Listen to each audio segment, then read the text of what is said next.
संविधान दिवस बना बीजेपी के लिए आफत। अंबेडकर पर बोलते हुए शाह फंस गए।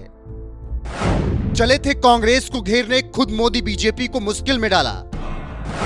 अंबेडकर को लेकर कांग्रेस फुल फॉर्म में।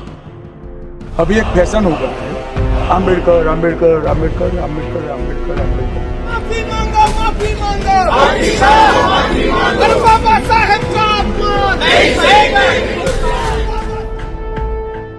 संविधान दिवस मोदी बीजेपी के लिए खतरे की घंटी बन गया। पहले वन नेशन वन इलेक्शन को लेकर लोकसभा में मोदी सरकार हार गई और बिल के लिए 2/3 बहुमत ना पा सकी। उसके बाद राज्यसभा में भीषण बवाल होने लगा। पहले तो विपक्ष के सवालों का जवाब देते अमित शाह अंबेडकर को लेकर फंस गए और अब अमित शाह से विपक्ष माफी की मांग कर रहा है। इसके साथ ही साथ कांग्रेस कार्यकर्ता देश भर में प्रदर्शन कर रहे हैं और अब बीजेपी के साथ ही साथ अमित शाह बैकफुट पर हैं। अब हम बताते हैं कि आखिर राज्यसभा में क्या हुआ। जी हां, संविधान दिवस पर लोकसभा के बाद राज्यसभा में संविधान की चर्चा की बारी थी।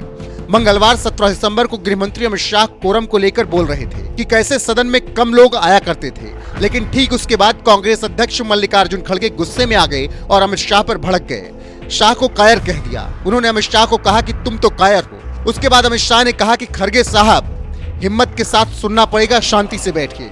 वहीं स्थिति को संभालते हुए अमित शाह ने कहा कि खड़गे जी, मैं आपका बहुत सम्मान करता हूं, मुझे बोलने दीजिए। और आगे कहा कि मैं चारों संशोधनों अपनी पार्टी के ऑफिस से नहीं ला सकता। ये चारों संशोधन संविधान में हुए, किसी को अदालत ने निरस्त किया, किसी को जनता पार्टी की सरकार ने निरस्त किया, तो कुछ रह गए। तो आप समझ सकते हैं कैसे खड़गे ने अमित शाह को बैकफुट पर ला दिया। वहीं अंबेडकर पर बढ़ते तूफान को देखते हुए पूरी बीजेपी बैकफुट पर है, क्योंकि कांग्रेस लगातार दबाव बना रही है। ऐसे में बीजेपी को समझ आ गया कि अब पानी सिर से ऊपर जा रहा है। ऐसे में पहली बार बैकफुट पर मोदी ने अपने सिपहसालार को कहा कि आप जनता के बीच जाएं और अपनी बात रखें। उसके बाद अमित शाह ने अपनी प्रेस कॉन्फ्रेंस में क्या कुछ कहा है, आइए सुनिए। कि बात तथ्य के आधार पर होनी चाहिए और बात सत्य के आधार पर होनी चाहिए। कल से कांग्रेस पार्टी ने जिस तरह से तथ्यों को तोड़ मरोड़ कर रखने का प्रयास किया है, ये अत्यंत निंदनीय है और मैं इसकी निंदा करना चाहता हूं। ये क्यों हुआ?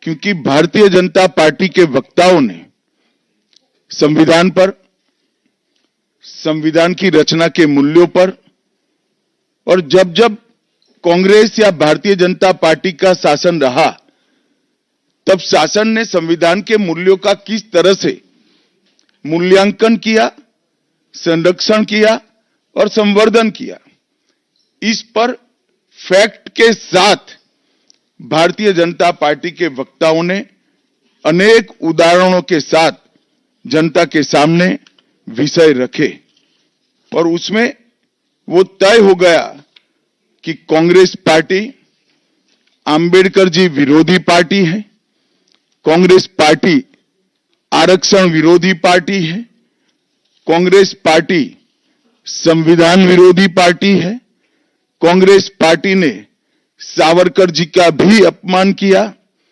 कांग्रेस पार्टी ने आपातकाल डालकर संविधान के सारे मूल्यों की धज्जियां उड़ा दी, नारी सम्मान को भी सालों तक दरकिनार किया, न्यायपालिका का हमेशा अपमान किया, सेना के शहीदों का अपमान किया और भारत की भूमि तक को संविधान तोड़कर विदेशी देशों को देने की हिमाकत कांग्रेस पार्टी के शासन में हुई।